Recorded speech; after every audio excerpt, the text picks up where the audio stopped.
Chapter 7 The Mermaid's Lagoon. The next day, Peter measured hollow trees for Wendy, John, and Michael. They would need their own trees to enter and leave the underground home. Soon they were able to go up and down like buckets in a well.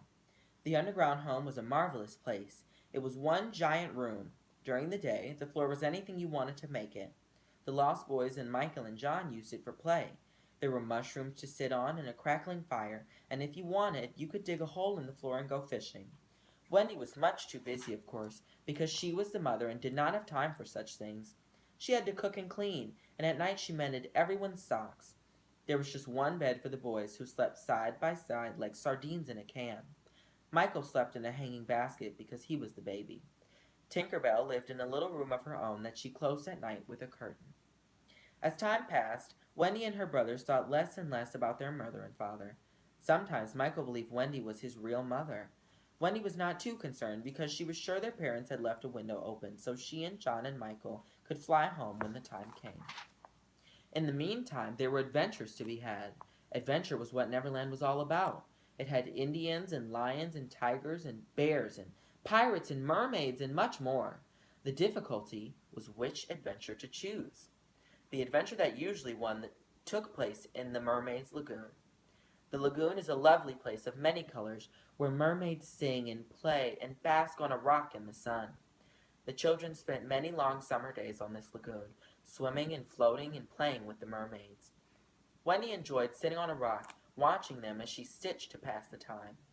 Sometimes the mermaids deliberately splashed water on her because they didn't really like her very much. They treated the boys the same way, though they got along well with Peter. On sunny days after a rain, dozens of mermaids came to the surface of the lagoon to play with their bubbles. They hit them back and forth with their tails, trying to keep them in the rainbow until they burst. If the children tried to join them, the mermaids quickly disappeared beneath the water. One sunny day, the boys were dozing on Marooner's Rock. Wendy stitched as she watched over them like a mother. Suddenly, a strange shadow came over the lagoon. The air turned from warm to cold. The lagoon was no longer a friendly place, but instead was filled with danger. Wendy knew the story of Marooner's Rock. It was named by evil captains who abandoned sailors there. They would drown when the rising tide covered them. Wendy shivered. She thought to wake the children, but thought again and let them sleep. She did not want to interrupt their nap. The sound of muffled rowing reached her ears. Peter heard it too and woke up as fast as a sleeping dog that smells danger. He put his hand to his ear and listened. "Pirates!" he cried. The sleeping boys woke with a start. "Dive!" Peter shouted. Wendy and the boys obeyed at once. They tumbled into the water like fish poured from a barrel. In a moment, Marooner's Rock was as bare as a stone in the midst of a calm, green sea. The pirate's dinghy approached the rock with Smee and Starkey pulling the oars. In back was the Indian princess, Tiger Lily. She was bound hand and foot. Though she knew her fate, her face was calm. She would be left on the rock to perish. She had been captured trying to board Hook's pirate ship with a knife in her mouth. Now she would die a death unfit for the daughter of an Indian chief. Smee and Starkey did not see the rock in the gloom until the small boat crashed headlong into it. It took less than a minute to put their captive on the barren rock because her pride would not let her resist. Nearby, but out of sight, Peter and Wendy watched in horror, their heads bobbing silently in the water. Wendy began to cry because she had never seen a tragedy. Peter was angry because there were two pirates against one princess. He decided to save Tiger Lily. It would be too easy to wait for the pirates to leave. He had another plan. "Ahoy there, you lubbers!" he called, imitating Captain Hook's gruff voice. "It's our captain," Smee said with surprise. "He's swimming to meet us," Starkey said. "We're putting Tiger Lily on the rocks," Smee cried out. "Set her free," Peter shouted, still using the captain's voice. "Cut her bonds at once." The pirates shuddered. They dared not disobey. They knew the punishment they would get if they did. "Aye, aye, Captain," Smee said, quickly cutting Tiger Lily's bonds. She slipped straight into the water like an eel. Wendy was delighted with Peter's cleverness. Before he could say a word, Hook's voice boomed again over the water. But this time, it was not Peter. It was Hook himself. He was swimming towards the pirate's dinghy. As he climbed aboard, the glow of the pirate's lantern hit his face. Wendy shuddered at the sight of his evil face. Hook seated himself at the back of the tiny craft with a heavy sigh. Is something wrong, Captain? Smee asked. The game is up, Hook groaned. The lost boys have found a mother. The pirates groaned too. Oh, evil day, Starkey moaned. Wendy was filled with pride. She knew the pirates meant her. What's a mother? Smee asked. He doesn't know, Wendy gasped.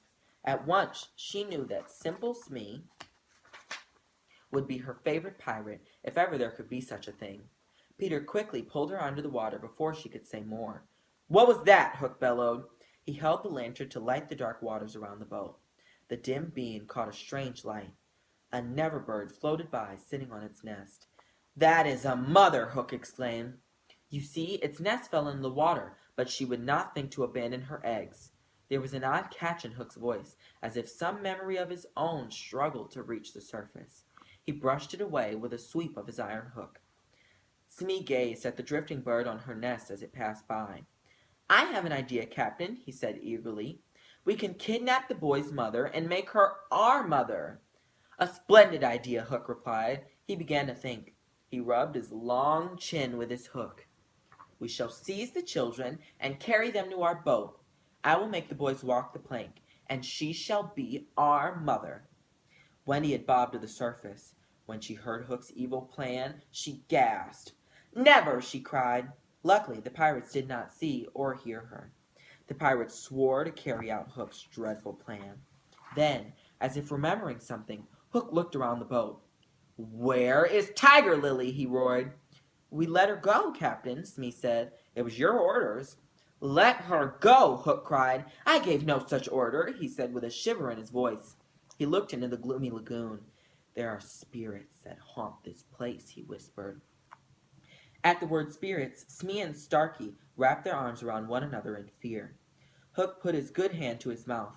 I know you are there, spirits, he said. Do you hear me?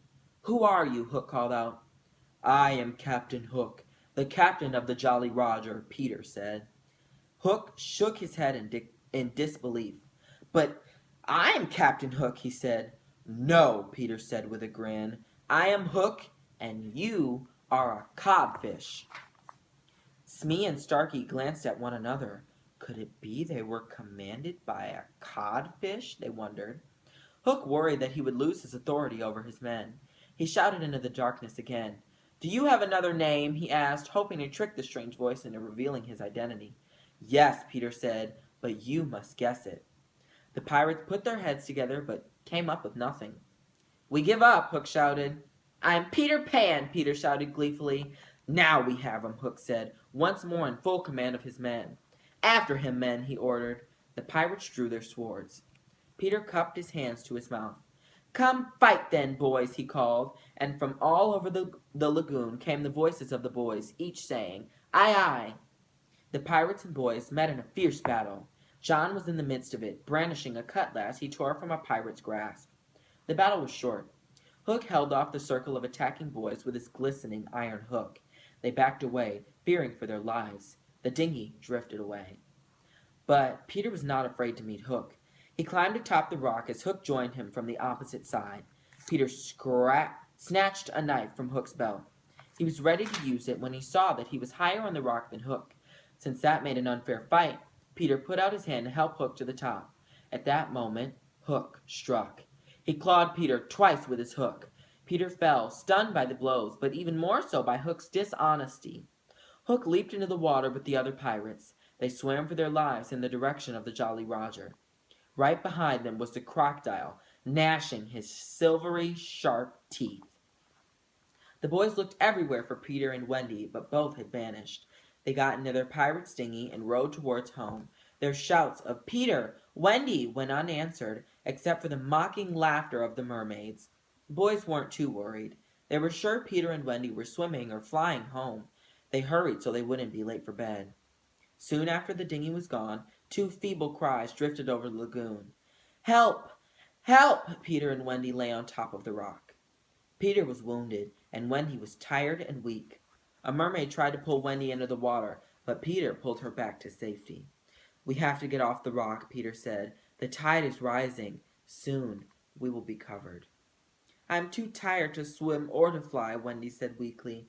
And I don't have the strength to carry both of us, Peter moaned. Then we will drown, Wendy said. They put their hands over their eyes to shut out the horrible thought. Suddenly, something touched Peter's cheek. He opened his eyes. A kite hovered over the rock. Its long tail had brushed Peter's face. Michael's kite, Peter exclaimed. He lost it the other day, but here it is. He pulled the kite toward him. We shall use it to carry us home. Wendy shook her head sadly. It can't carry two, she said. Michael and Curly already tried. Then it will take you to safety, Peter said. He tied Wendy to the kite and pushed her off the rock. Soon she was pulled into the air and was out of sight. Peter was alone. The rising water tapped at his shoes, ready to claim him. Far off, the mermaids sang their doleful song to the moon. Peter stood. He was afraid. Then a faint smile crossed his lips, and he heard a drum beating within him. It was saying, "To die will be an awfully big adventure."